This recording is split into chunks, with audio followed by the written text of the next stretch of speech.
Good morning, everyone, and thank you all for being here this great morning here at USDA in Washington, D.C. I especially want to thank my colleagues from the administration, Secretary Pete Hegseth, Attorney General Pam Bondi, Secretary Kristi Noem, Counselor to the President Peter Navarro, the incredible governors who joined us today from Arkansas and from Tennessee and from Nebraska, whom you'll hear from. Amazing members of Congress that are here with us. You'll get to hear from Senator Tuberville, Senator Marshall, and Congressman G.T. Thompson. We also have leaders with us here in the audience from Alabama, from Arkansas, from Florida, Kansas, Nebraska, Pennsylvania, Tennessee, Texas, and West Virginia, who have joined us for this historic rollout to address one of the most significant national security threats facing our nation. But first, I want to say that we gather together at a moment when the power of nature is rendered especially vivid to us. The floods in my native Texas, which have carried away so many lives, many of whom my family knew, has caused so much heartbreak and brought so many tears.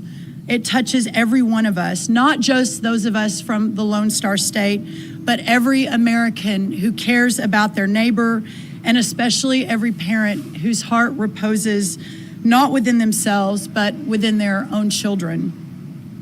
It is not within our power to ease their pain, nor should those most devastating losses be erased or eased. But what we can do is grieve alongside them, and I know that's what we are all doing. And we can also join them in a sorrow that honors the joy of their children's and their family members' lives. It is not and has never been God's purpose that we suffer, but it is within His design that we rely upon His creation. We see that in extraordinary natural tragedy as over the last few days, but we also see it in the beneficial fruits of His creation, the bounty of the land, the yield of our farms, the produce and the product of our labor. That dependency upon His goodness is part of His purpose. And so as stewards of creation, we have an obligation to protect it. In protecting it, we protect ourselves, and that's why we're here today. Nowhere is this illuminated more vividly than in the stewardship and conservation of our American farmlands. We're here to talk about that today, and we're here to address one particular facet of that stewardship, responding to one particular type of threat. The plain reality is that American agriculture in American hands is a positive good, a rich blessing that we carefully tend and upon which rests the sustenance and future of our republic. Every family, every home, every community depends upon what our farmers do, and they support and sustain us, not merely by keeping us materially fed, but by keeping us spiritually strong. The farm's produce is not just a commodity, it is a way of life that underpins America itself. And that's exactly why it is under threat from criminals, from political adversaries, and from hostile regimes that understand our way of life as a profound and existential threat to themselves. For them, agricultural lands and our farms, because they are a previous inheritance, are weapons to be turned against us. We see it again and again, from Chinese communist acquisition of American farmland to criminal exploitation of our system of agriculture to the theft of operational information required to work the land and beyond. All of this takes what is profoundly good and turns it towards evil purposes. But November 2024 signaled it's time for our federal government to wake up and step up, and that's exactly what we are doing under the leadership of President Donald Trump.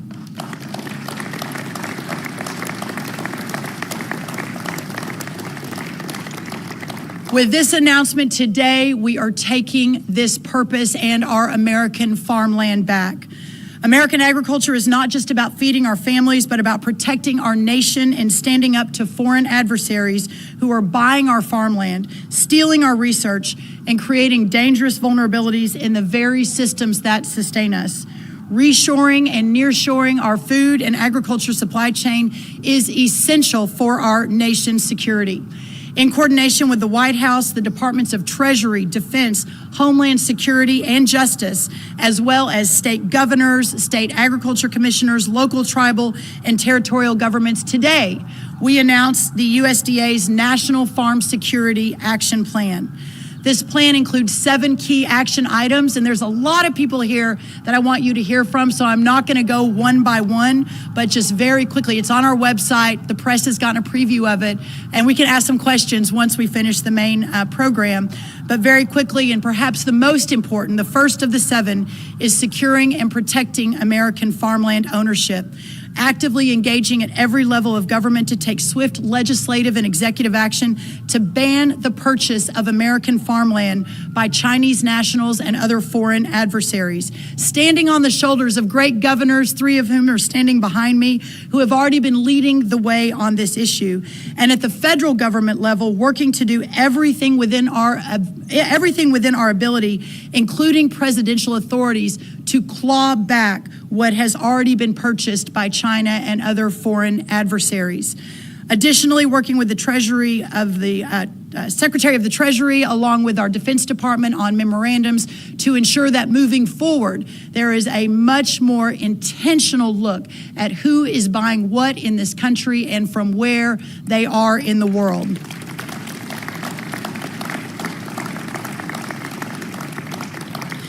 Also enhancing our agricultural supply chain resilience, also protecting our U.S. nutrition safety net from fraud and foreign exploitation. Number 4, defending agricultural research and innovation. No more sweetheart deals and secret pacts with countries that do not have our best interests in mind. Number 5, making sure that America First is in every USDA program, from farm loans to food safety. We have already canceled 7 active agreements with entities in foreign countries of concern and will continue to cancel additional agreements moving forward. I signed a memo today, thank you, which immediately removes 70 citizens from countries of concerns that currently are affiliated with the USDA through contracts or research arrangements. And we are working to issue regulatory action to remove over 550 entities from foreign countries of concern from our preferred catalog. Number 6, safeguarding plant and animal health, working to make sure that we know what is coming in and how to control animal diseases. And number 7, protecting critical infrastructure from our farms and our food and our supply chains, again, along with so many partners across this government here in Washington and across our states. Now, please help me welcome to the podium the amazing Secretary Pete Hegseth. Thank you all.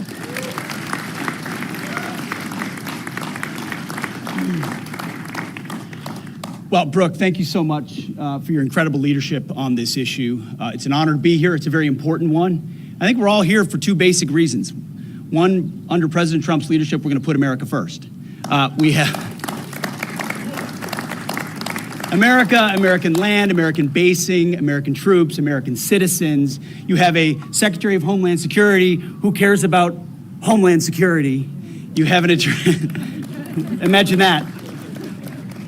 You have an Attorney General that cares about justice. You have a Secretary of the Agriculture that cares about our farmland and our farmers. You have governors who've led the way and senators and congressmen who now have reinforcements from an America First movement that it's about America First, but it's also just the application of common sense.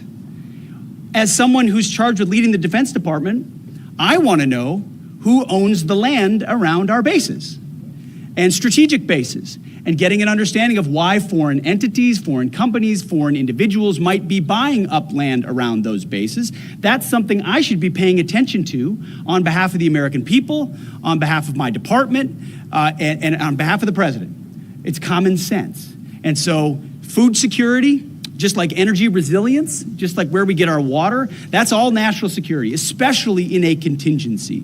So we would be asleep at the wheel if we were not fully a party to an effort like this to ensure that our nation had the food supply it needs. But specifically, our troops have what they need on our bases so that in those moments, you can rely on us here in the United States to provide that security. So no longer can foreign adversaries assume we're not watching. and we're not paying attention, and we're not doing something about it because we are. So, Brooke, thank you very much. Appreciate it. Please help me welcome to the podium to speak of the agri-terrorism threats, our incredible Attorney General Pam Bondi. Thank you all, and we know Texas is your home state, Secretary Rollins. Our hearts go out to all those in Texas and the families, as well as in North Carolina, who are also experiencing those horrible floods. We're so happy to be here today to protect our farmers, our ranchers, and our ag community. Under President Trump, we are proudly putting our farmers first again. Thank you to our Congress, our governors, all of the great people who have gathered here today. My job is to make America safe again, which includes protecting our farmers who feed our families. The Department of Justice will use every tool at our disposal to secure, defend, and protect our ag community from threats. Our Environmental and Natural Resources Division has successfully defended the Forest Service as it manages our forest. We're also defending mining critical and strategic minerals, which is very important to our nation's security. We're cracking down on pesticide trafficking. And we are doing this by closing the southern border, working hand in hand with our great Kristi Noem, where illegal and highly toxic chemicals from Mexico were smuggled into the U.S., and the Department of Justice is prioritizing the arrest of those illegal aliens doing it. Additionally, our National Security Division is actively monitoring foreign threats to American agriculture. Last month in Michigan, this is very frightening, we charged 2 Chinese nationals for attempting to smuggle potential agro-terrorism weapons into the United States. Both of them have ties to the CCP. Just days later, we arrested another Chinese citizen for sending packages of concealed biological materials into the United States. It's going to stop. FBI has opened over 100 bio-smuggling investigations in recent years. We will prosecute you. We will hold you accountable. Thank you to everyone who is here today, especially Secretary Rollins, Secretary Hegseth, all of our good friends, governors, my good friends, Governor Huckabee, and we will, all of us, will never back down from supporting our American farmers. God bless you, and God bless America. Next, the incredible Homeland Security Secretary, Kristi Noem, everyone.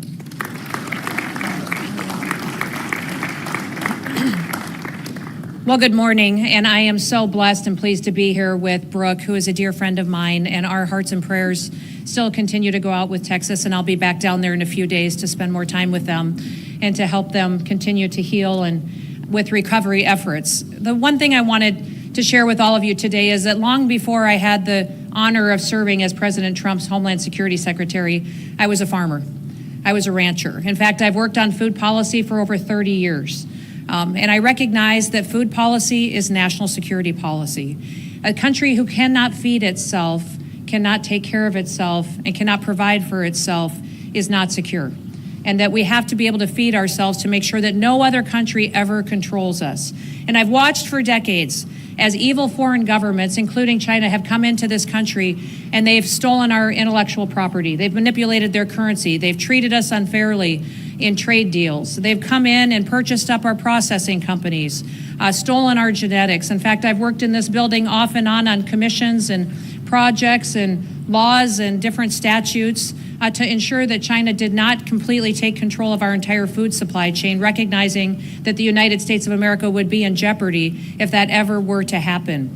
I've watched them come in and establish a presence in stealing our chemicals, in providing our fertilizer for us.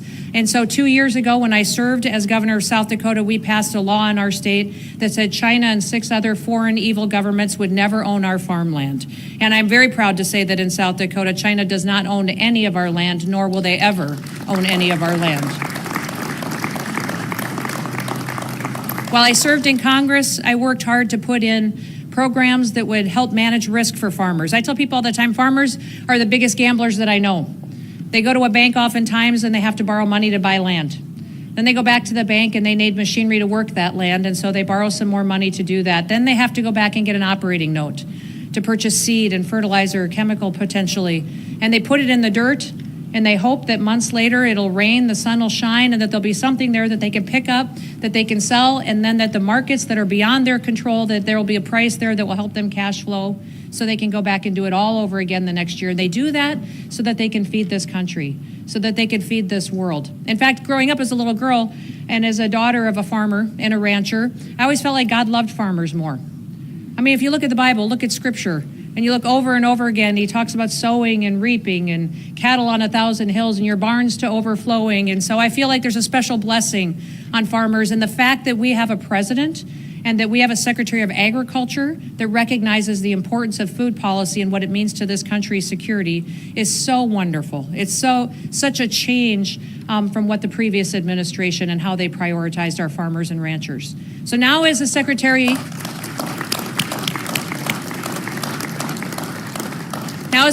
of Homeland Security, I have responsibilities when it comes to securing our homeland. But many of those responsibilities have to do with securing our critical infrastructure. We have the responsibility for 10 of our 16 critical infrastructures, which means our electrical grid, our water supply chain, how we protect and run this country, and what we do to make sure the people here are safe, but not just the people, the products and goods that come in and out of this country. Our Customs and Border Protection units are the ones that all of our goods come into this country and leave this country on, and their investigations and how they inspect our ag products are critically important to make sure that we aren't facing any kind of threats from what kind of products may come into this country or what kind of terrorist acts might happen from goods that other countries may wish to send to us that would harm our food supply.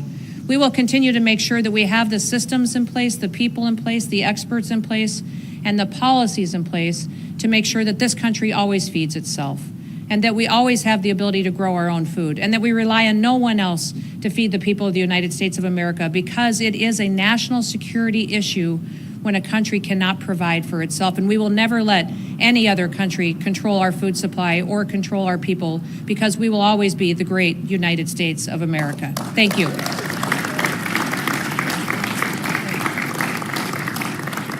Yeah, I was reminded when Kristi was Governor Noem and we were at America First Policy. Kristi, you and I did an event together on this very issue 3 years ago, and she, along with some of the other governors, really stepped up. So thank you, Secretary Noem. Next, a longtime friend, a partner from the first Trump administration, and someone who has been leading on this for years and years. Please help me welcome White House Counselor Peter Navarro.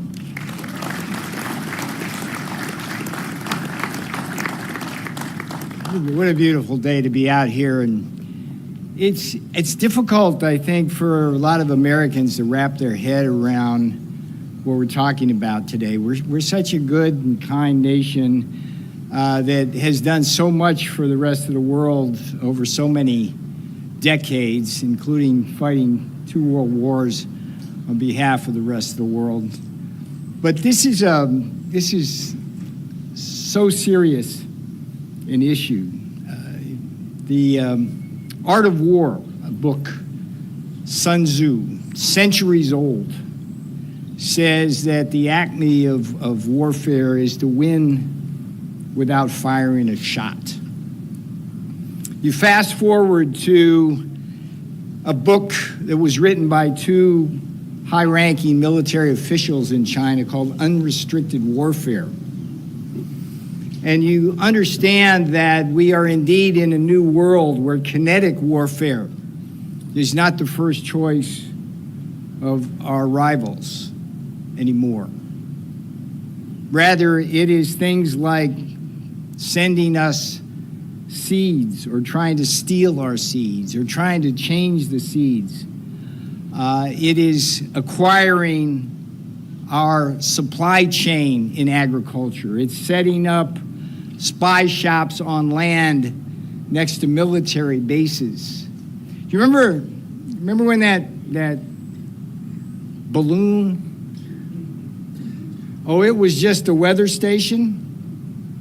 We seem so naive about so much of this, when in fact we have nations and bad actors trying to do bad things using our supply chains now as weapons. The world changed yet again on April 2nd when the Chinese embargoed critical minerals, not just on us, but for the rest of the world. The Russians now embargo things like neon and helium and uranium as a tool. So we must be clear-eyed about the threats. And I just have to congratulate Secretary Rollins for taking leadership on an issue which has been troublesome for years. And we have governors here, Kristi, Noem in South Dakota, just leadership on that. She was doing that before anybody was paying attention. We're going to hear from Governor Huckabee. Arkansas has led the way on this issue at the state level, even as the federal government has been silent about it up to this point.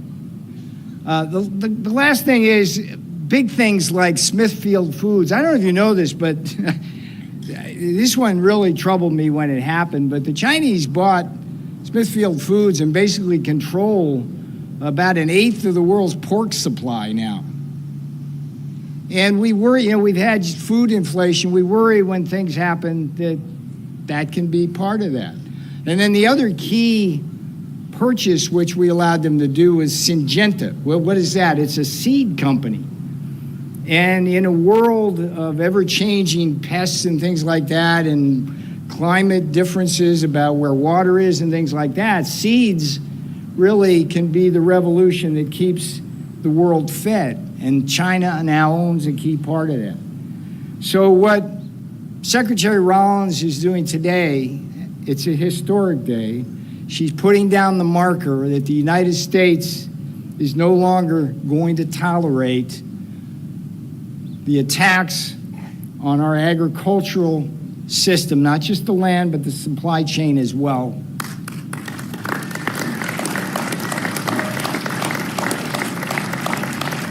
She deserves more than a hand. She deserves a helping hand here, and that's why the other aspects of our government are behind us as well. So I appreciate being here on this absolutely gorgeous day, and again, I commend the leadership of the people behind me. Thank you. Thank you, Peter. Again, no one more of a warrior than he on these issues and many others, so thank you. Next, also from the first Trump administration now, the governor of the great state of Arkansas, who another leader in this area. Please help me welcome Governor Sarah Huckabee Sanders. Good morning. It is incredible to be here and be joined with people who really understand what it means not just to love our country, but to be willing to do things that actually preserve, protect, and allow us to pass on what makes our country so great to the next generation. And that's exactly what you see in the collaboration of the people that are gathered behind me. I'm so proud of the fact that Arkansas was the first state in the country to kick a Chinese-owned company off of our farmland and out of our state, and we made them pay for it, very Trump-esque.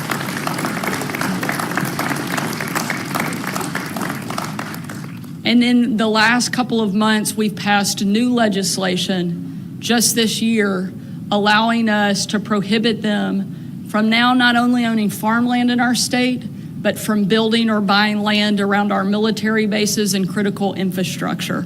It is something that has to happen and something that states have been leading the way on. But unfortunately, our states can't do it alone. That's why events like today matter so much. That's why leadership from people like Secretary Rollins matter so much. The fact that we now have a president who understands who our real enemies are and is willing to take them on is making a huge difference, not just in our country, but around the world. You know, we've talked a lot about today a country's ability to feed itself, but that's not the only place, and that's not the only role agriculture plays. A country has to be able to feed itself, fuel itself, and fight for itself to truly be free. And that's why what this group represents is every component of that. And we now have a president who understands it and is willing to do everything within his power to make sure the United States continues to be the greatest country on the face of the planet. And that doesn't happen by accident. That happens because we have great leadership. And I'm proud of the role that Arkansas has been able to play, but I'm more excited about the leadership that we now have in Washington that is going to take this to all 50 states and frankly all across the world. Having this group, there are no people I have greater confidence in. Secretary Hegseth leading the greatest military on the face of the planet, and nobody better suited to do so. He's tough, and I'm pretty sure he could take every member of the cabinet in an arm wrestling competition, but he's not the only tough one up here. There's no chance that China has going up against my friends Pam Bondi, Kristi, Noem, and Brooke Rollins. They are not only the toughest women in Washington, they're some of the toughest people in all of America. And this group of people, under the leadership of President Trump, is not only going to protect our great country, but they're going to make sure that we have the ability to pass it on to the next generation behind us. I'm so grateful for their leadership, so thankful I get to be part of an effort that is going to make sure that the freedom of our country is protected and preserved for every single American to enjoy. Thank you for letting us be here, and thank you, Brooke, for putting this amazing event and this great plan together to help our country. Thank you so much.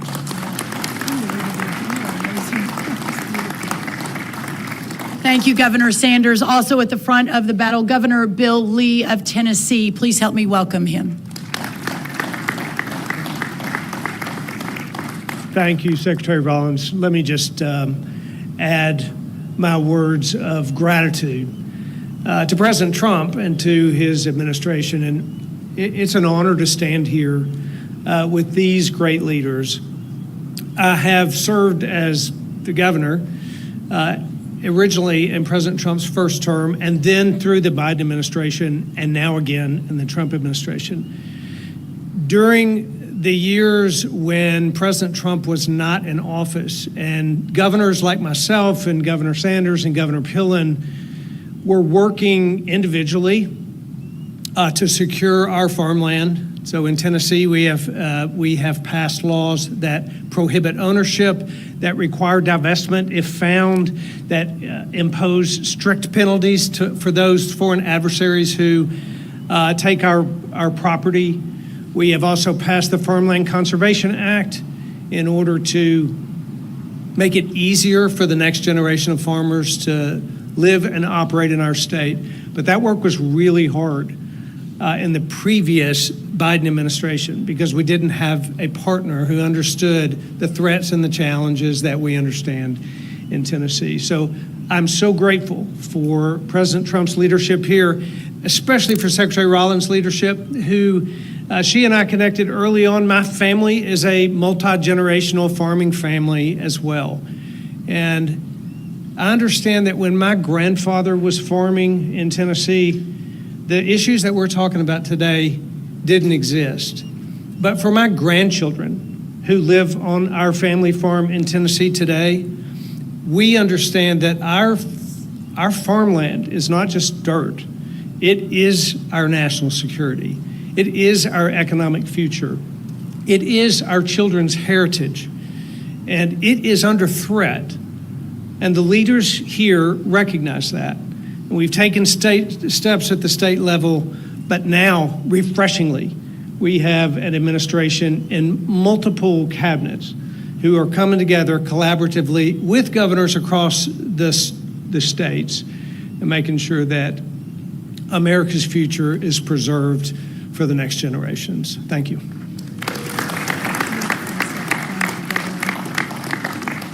Our first conversation, Governor Lee and mine, was not about how to save America. It was about our mutual love of Hereford cattle.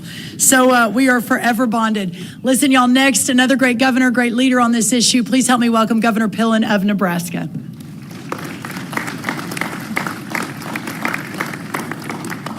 Well, good morning, and just an incredible shout out to everybody in the cabinet and Brooke and her incredible leadership, and a great thank you for President Trump assembling what I view as extraordinary leaders across all of the cabinet to absolutely make America great in a special, special place. This is very, very touching for me to have the opportunity to be here. I'm the 41st governor of Nebraska. I'm the first governor that's made my living from agriculture in 100 years. I have simply sat and looked in my career of over 40 years and saying, what on earth is going on with China? I believe this. I believe in family farm security. I believe in food security, and that equates to national security. Nebraska is doing its fair share. I believe we need to do more than our fair share. So our first year in 23, we were able to pass legislation that took all Chinese equipment off of all telecommunications across the state. That was the first step. Second step was making sure that no land is purchased by any foreign adversaries in the state of Nebraska. Third step is simply that we have direct conversations with companies that are from China. Peter Syngenta called me, wanted to come to the Capitol and have a meeting, and I said, I have no interest in having a meeting, have no interest in you being in Nebraska. My suggestion would be to leave. My suggestion would be to get a different job. I'm really, really proud to announce that Syngenta has sold their business in Nebraska to a family-owned genetic company from the United States. So we're really excited about that. I think that what is really, really important is I think back on 40 years of things that have gone on that has never made sense. It's really important that the leaders behind me, that we continue to have the courage and the wisdom to never back down and to stand up and protect our land and protect our families, because we all in agriculture risk. We talk about gambling, Kristi, we all risk everything we have every single day to put food on the grocery stores. And then lastly, I'm really, really excited about Secretary Rollins and her understanding and work in terms of foreign animal disease, because that's another risk where adversaries could have a great impact. These are issues that are really, really important, and none of us can ever give up. It's a privilege to be here. Thank you.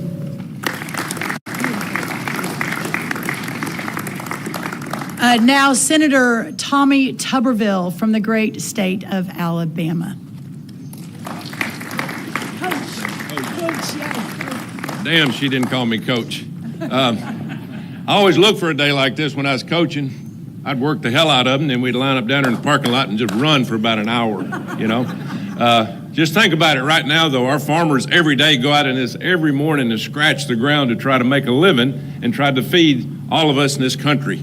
And they're very important. I'm on the Ag Committee, Armed Services Committee. I've seen it all. I'm not a politician. I've been on the front row and been able to watch the devastation of our farming community in the last 4 years under the Democrat, Socialist, Communist Biden party. It was devastating. Input cost high, $5 diesel.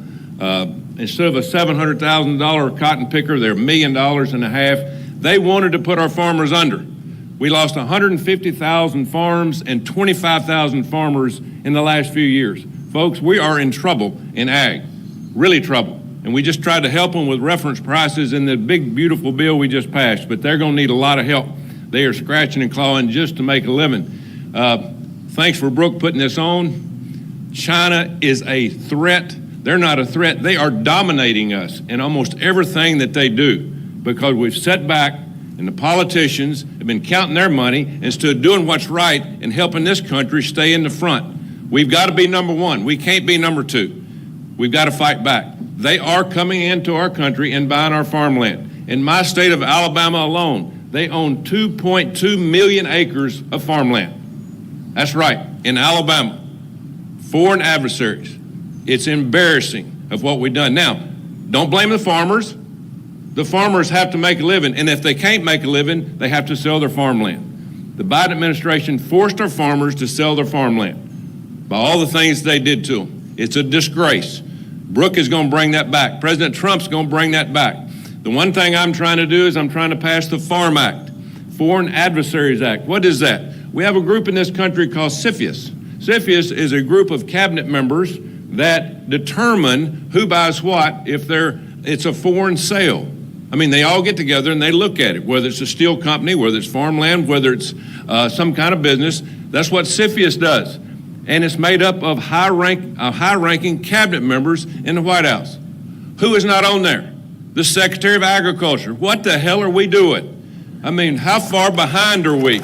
We have to get the Secretary of Agriculture on CFIUS to protect our farmland. If we don't do it, we're going to continue to lose at the end of the day. So thanks for being here. In a few minutes, we'll line up down in this end zone, and we're going to start running this way until I get tired of watching. Thank you very much. God bless you. Oh, Coach, thank you so much. Next up, Senator Roger Marshall, then Chairman G.T. Thompson of the House will close it out, and then we'll answer a few questions. Please help me welcome Senator Roger Marshall. Thanks. All right. Well, good morning to everybody.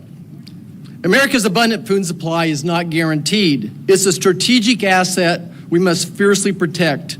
Farm and ranch security is national security, and I'm proud today to share how Kansas is at the heart of this mission. Today, we tell China to get the hell out of American agriculture.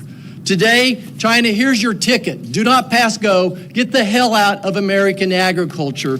And the Trump administration is going to lead the way. Now, I want to start by just thanking Secretary Rollins, and maybe we can help you get some Angus cattle someday for your farm.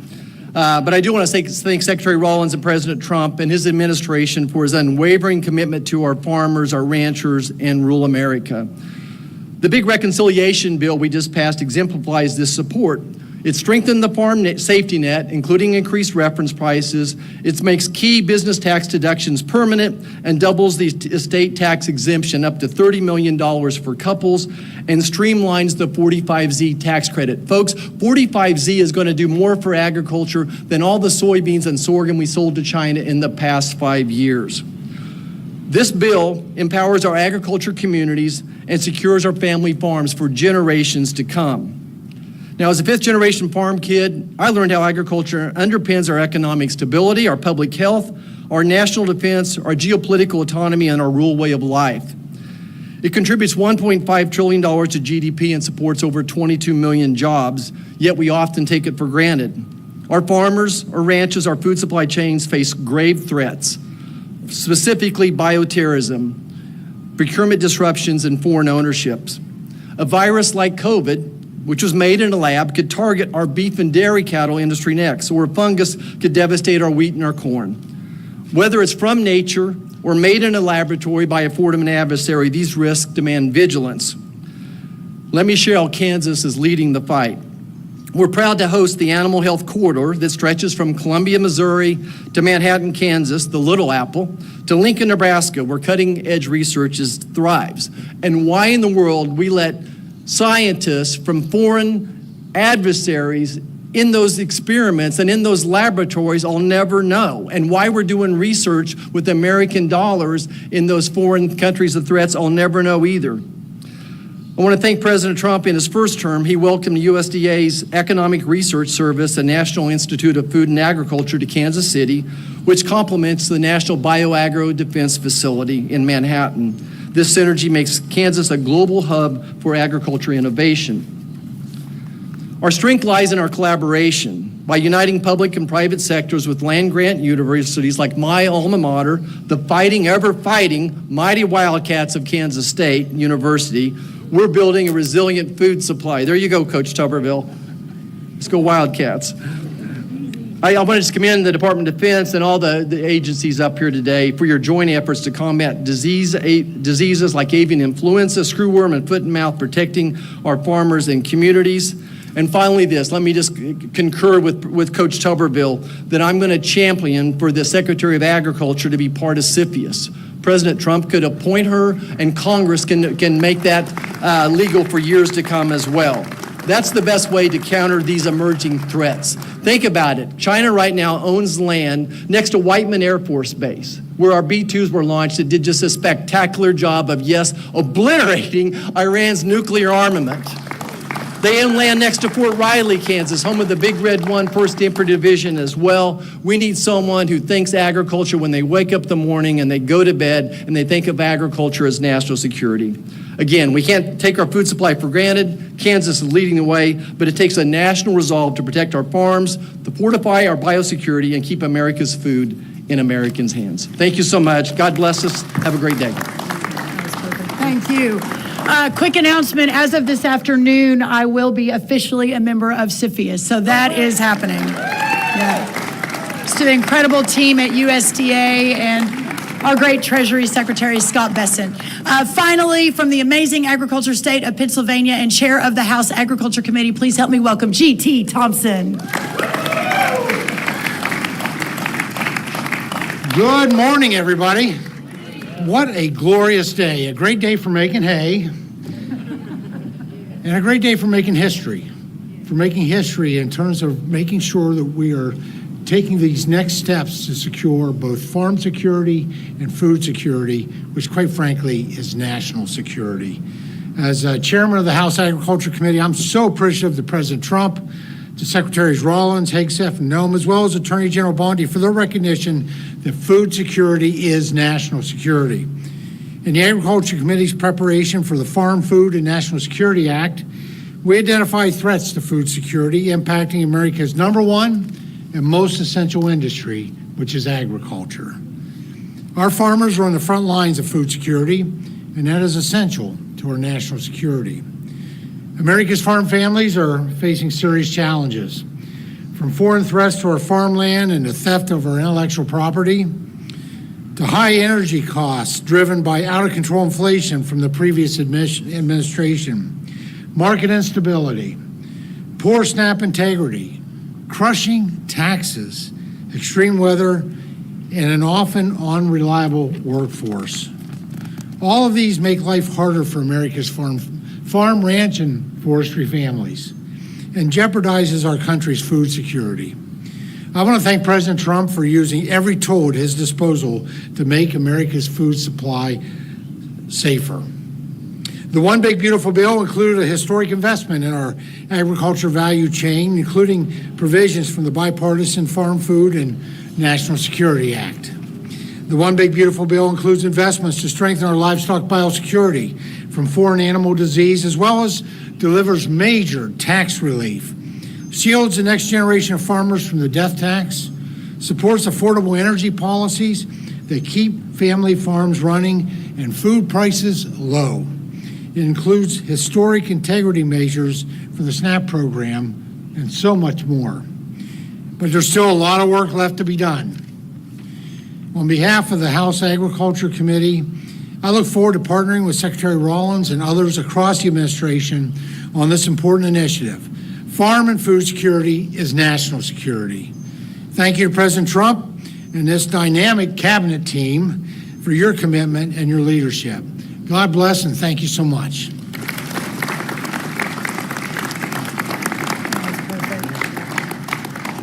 Okay, everyone, we're going to open it up for some questions. I would note that while we were standing here and all of you were sitting there, it's too bad Secretary Bobby Kennedy's not here because we're all getting a lot of vitamin D today. So we'll let him know. He'd be very proud. All right, we'll take some questions from the press. Okay. Thank you, Secretary Rollins. Mary Margaret with the Daily Wire. 2 questions, if that's okay. First of all, I'm seeing on this map that there's a lot of Chinese-owned farmland in California. Are you looking into the severity of that and what those consequences are? And then number 2, the president has expressed concerns about how mass deportations would affect the farm industry. Do you have concerns on this front? And are you hearing about some of these top conservatives saying that there's a push for amnesty for this workforce? Well, thank you for those questions. The first thing I'll say on California, and I'd love for anyone else to join me if they have thoughts on that, is this, that a lot of people said, well, look at the red states are the ones leading the way. The red states are the ones that are banning the Chinese-owned farmland, and this is true. but I have to believe that even the Democrat governors and even the blue states realize what a massive threat this is to national security and how important it is. So we plan to work with everyone, no matter which party, no matter which side of the aisle they're from, to ensure that the people of this country and our agriculture farmland is protected. The second question, I appreciate you bringing that up. There's been a lot of noise in the last few days and a lot of questions about where the president stands and his vision for farm labor. The first thing I'll say is the president has been unequivocal that there will be no amnesty, and I think that's very, very important.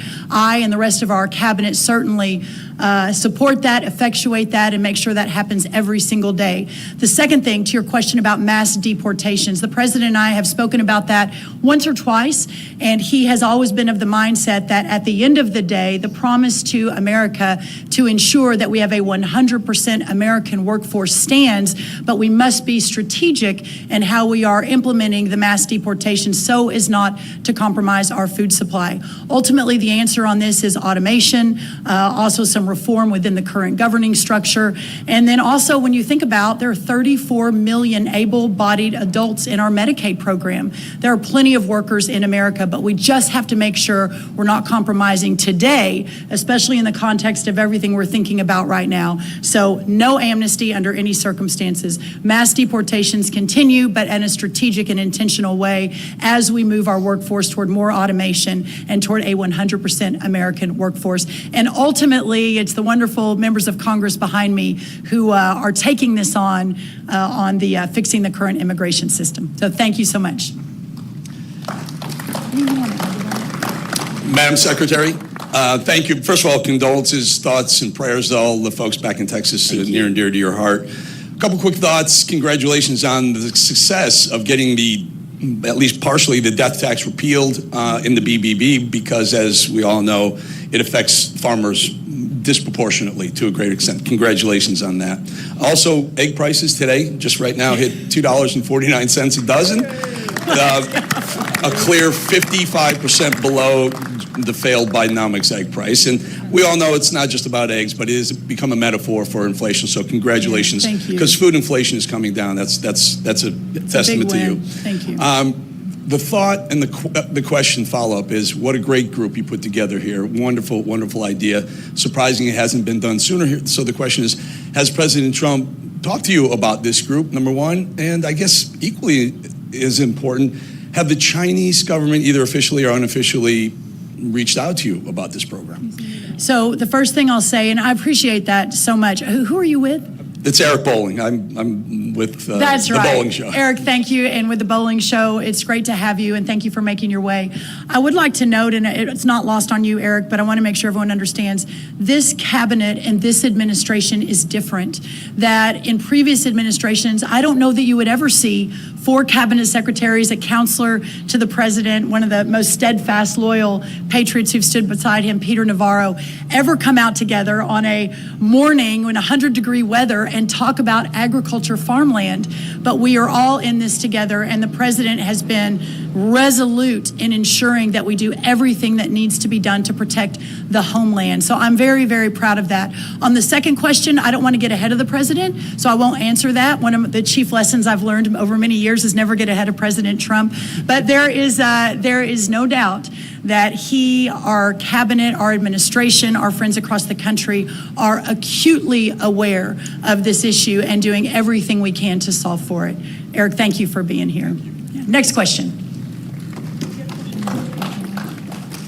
Thank you, Secretary Rollins. Jackson Richmond with the Epoch Times. Was Secretary Rubio consulted on this, given the national security aspect of this? And then was the CDC consulted, given the bioterrorism aspect of this? Yes, all of the above were consulted. To get to this point, a little bit of sausage making for everyone. It's not just we throw an event together and here we all are. The layers and layers and layers of work to go through all of the agencies is of utmost importance. And what I have learned now in a little bit of my time in government is that often, and this is the reason you don't see the ball moving down the field very often, the amount of effort it takes to integrate and work, and the long nights and the sleepless nights, especially by our team, our incredible chief of staff. Kaylee Buller is the one who's really been driving this alongside the rest of our team,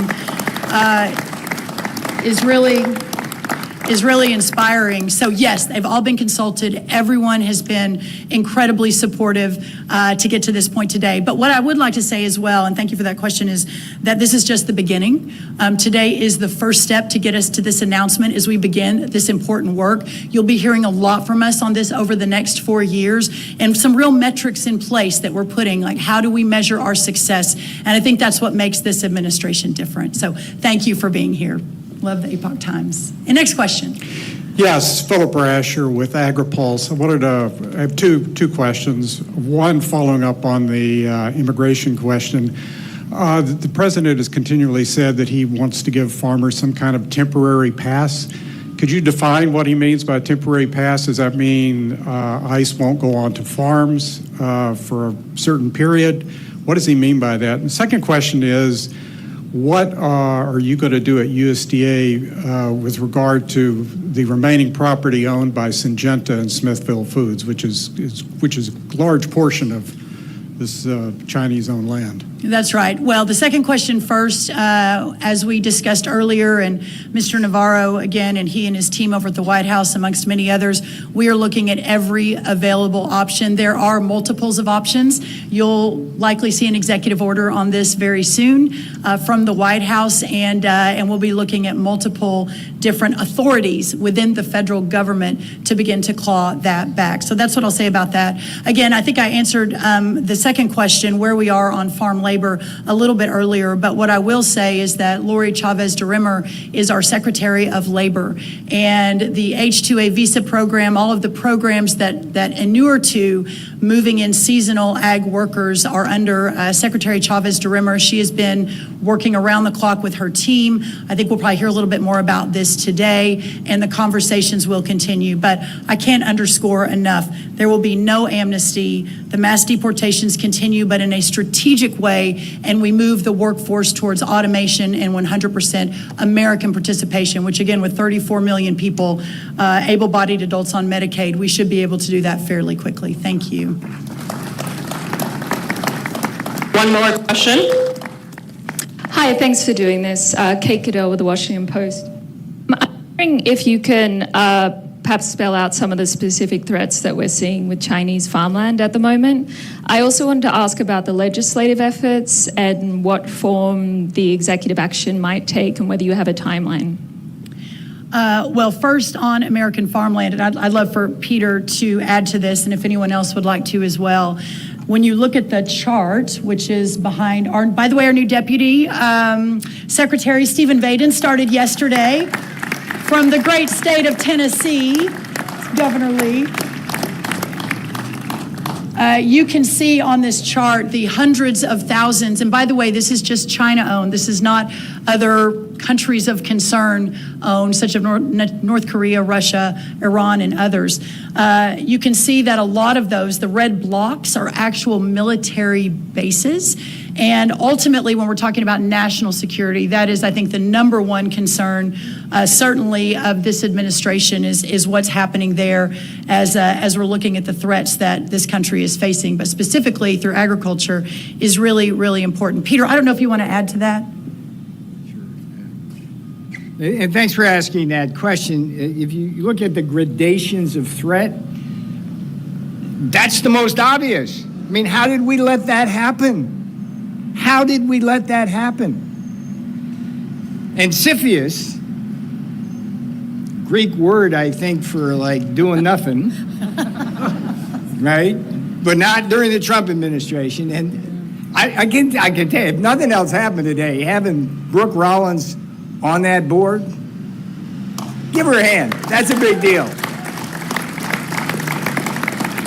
But if you look at the concept here of unrestricted warfare that I talked a little about earlier, it's not just the idea that you can surveil troop movements, flights, all the things you would worry about just from a pure national security view. But you remember when they arrested the Chinese spies on the Iowa farmland? You all remember that? I mean, that was another turning point in our awareness, where they were, so if they're owning the farmland, they have access to all of the they're going to get the seeds that way too. And so ultimately, the other thing they want to do is, which is why they bought Smithfield Foods. I don't know if you know this, but China consumes 50% of the pork in the world. Did you know this? That's astonishing. I think we got the corner on Kentucky Fried Chicken, but they cornered the pork. So when they acquire Smithfield's Foods and the entire pork chain, it's like that becomes a weapon in and of itself. So the more land they acquire here, the more control they have. And it's a business model. I mean, we're the United States, but they treat us like a colony.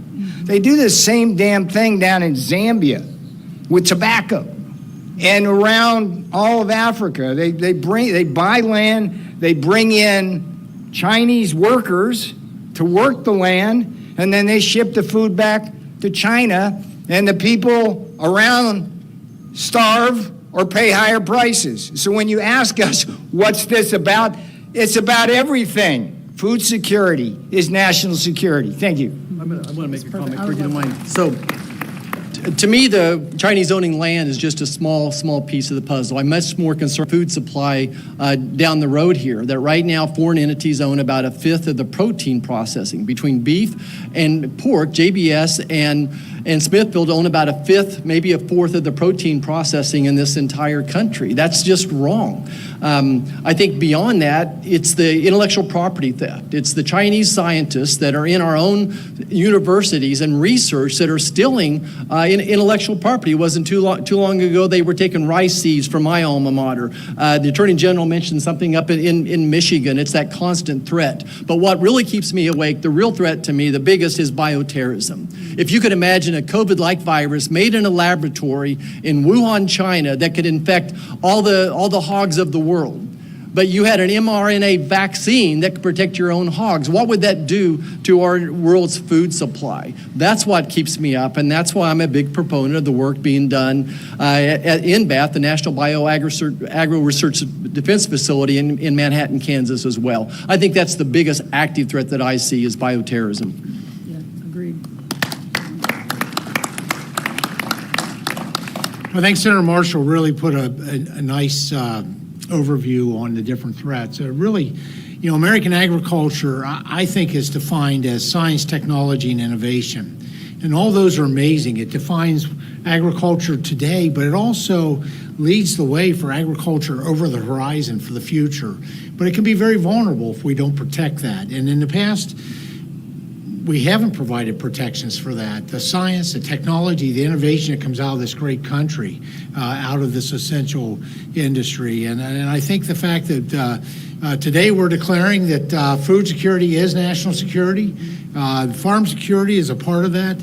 I think this is a great milestone of making sure that we're protecting all of that for the future. America needs we always want America to be in the lead, no matter what we're talking about.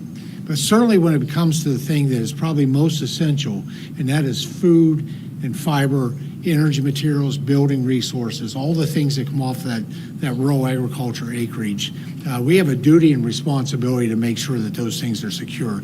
So, Secretary, thank you for your leadership and vision on this. Much appreciated. Timing is coming very soon. We'll continue to announce further steps to answer your final question. Listen, everyone, thank you so much for being here. It's really, really an honor to have you all here at the People's Department. Abraham Lincoln founded this department in 1862 to ensure that the American farmers and ranchers and rural prosperity, rural way of life was represented here in Washington. So thank you, and everyone can gather over on the right for Coach Tuberville's next workout. All right, thank you guys so much. Thank you.